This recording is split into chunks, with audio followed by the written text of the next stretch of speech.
specific referral questions, and after somebody's had an injury, there are a lot of questions. Your doctors have questions, you have questions, your family has questions. They want to know what's going on here, and with the assessment we can sometimes help provide some answers. All right. So, survivors may get an assessment at different points in their rehabilitation course. Some people may have had one on the inpatient units of a rehabilitation hospital. On the inpatient units, this may have been quick at the request of your doctor and your team. You may not even necessarily remember that it happened. And they may just be providing information to the team to help focus the rehab plan, to assist with discharge planning. Okay, so we have this person who has an injury. Are they ready to go back and be independent? Can they be on their own right now, or do they need some more support? Are they ready to go back to driving? There are a lot of questions, and like I said, it's hard just from looking at somebody, and your doctor only has a limited amount of time to spend with you each day to really get a sense of that, so this gives us a much better understanding. Also want to identify and predict what might not be obvious. As I said before, some of these things are invisible. It's very hard to tell. So we want to say, okay, well, they look pretty good, but really what's going on here? And again, with inpatient, if people are in crisis, something horrible has happened that's gotten them into the hospital. So one of our goals is really to help survivors and families understand, prepare for, and cope with some of the changes related to their injury. What are they going to expect as they make the transition back home? Some of you may have outpatient appointments. The goal of this may be to develop an understanding of changes that you or your family have noticed. Sometimes people aren't in the hospital, they never get to the hospital because of their injury, but they say, hey, well, I had that accident, and ever since I'm really having difficulty with this. What's going on? So people will come in and we'll try to get some more answers on, well, how has this accident affected you? And help your doctor understand your status. God bless you. You have complaints, and you're talking to your doctor about it, but he doesn't really understand what the severity is, and this gives us sort of a way to measure what's going on. We want to plan future directions for you. Or again, the magical thing of answering referral questions, whatever they may be. And what may they be? Let's take a look at some questions I might get. First of all, are these symptoms consistent with TBI?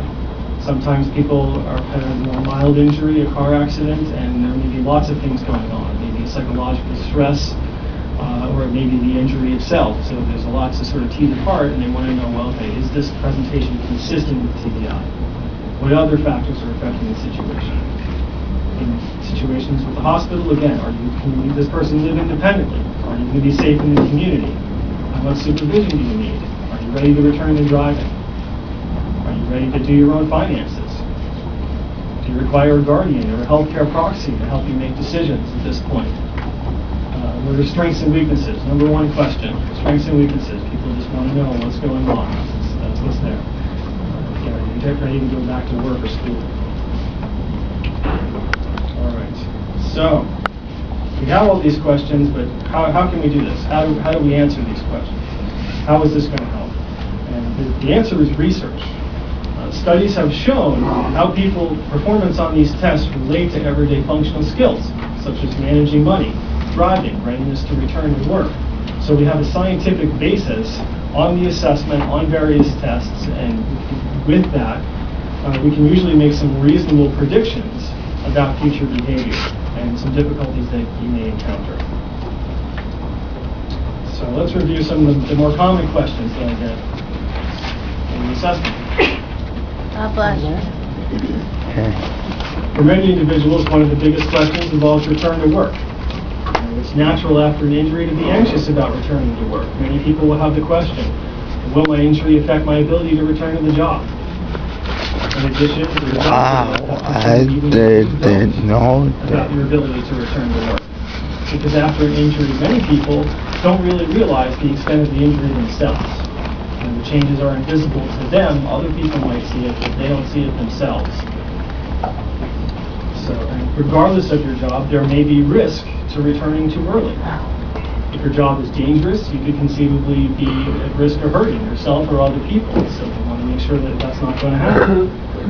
Or your job may be very cognitively demanding. It may be difficult for you to perform the duties of your job because of the effects of the brain injury.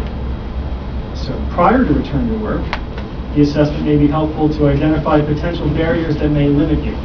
or just to sort of assist with a smooth transition.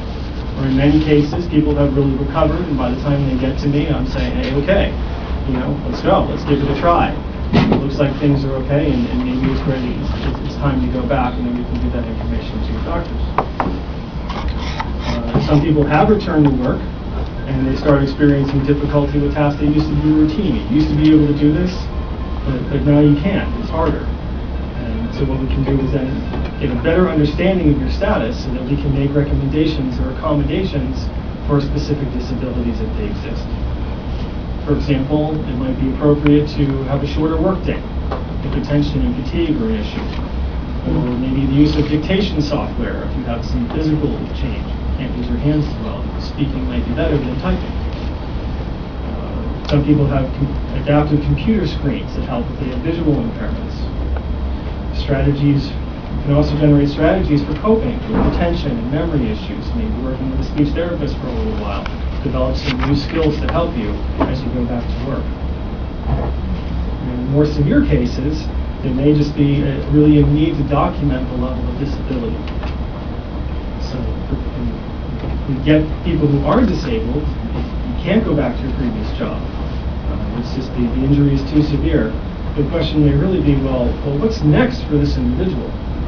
What can we do with rehabilitation to really maximize their recovery and increase their independence and see what else they can do, so looking at future directions. In some instances, the assessment may help patients to identify reasonable goals for employment or identify situations that would be particularly difficult. This environment is not going to be a great place for you to work. Being overstimulated is sometimes an issue. If you're working in a place and there are 8 people in the same room making phone calls and doing things all at the same time, that might be an impossible situation for you to go back and work. But you may do just fine if you're in a place where you have a more quiet space to operate. Okay, and give me a second. In terms of working with the Mass Rehab Commission, can be extremely helpful to them to understand what's going on. Now, as a neuropsychologist, I'm not a vocational specialist per se.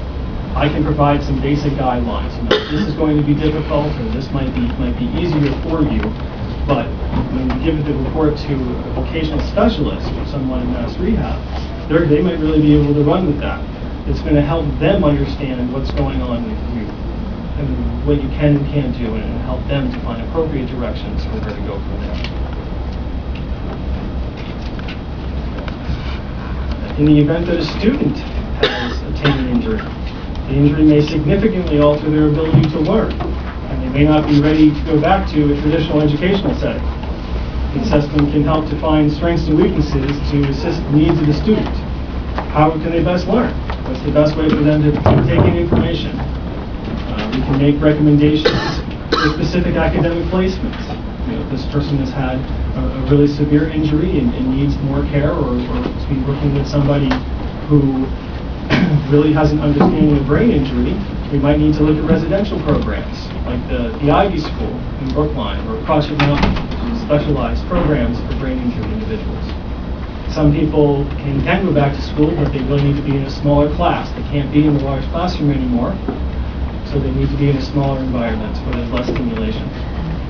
Or some people may be able to go back to the mainstream education, but they, again, need some accommodations. And they need some extra time for tests. And they need to get notes from other students. Working with the university or the school, you can develop accommodation plans for an individual student. In the case of high school or younger, if people are still in school, you can use the neuropsych assessment to assist the school team with development of an individual educational program, or an IEP. So that you can use that data, and then the school will develop a plan that's specific for that person.